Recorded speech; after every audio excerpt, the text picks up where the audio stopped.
என் wife என்கிட்ட கேட்டா, "ஒரு முழம்னா எவ்வளோ இன்ச் வரும்?" அப்படின்ட்டு. நான் என்னுடைய கை அளந்து பார்த்துட்டு, எனக்கு வந்து 17 இன்ச் வந்தது.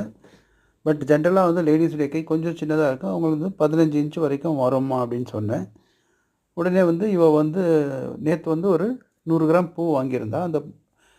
அது வந்து மொத்தமா இன்னைக்கு வந்து கட்டினா. அது கட்டும்போது பார்த்தீங்கன்னா, கிட்டத்தட்ட ஒரு 4 1/4 முழம் வந்தது. அப்புறம் வந்து அவ கேட்டா, "இது வந்து 1 முழம்னா எவ்வளோங்கப்பா இப்போ?" அப்படின்ட்டு. "உனக்கே தெரியுமேம்மா, 1 முழம் அப்படின்னா இப்போ ரூ. 50க்கு விற்கிறாங்க."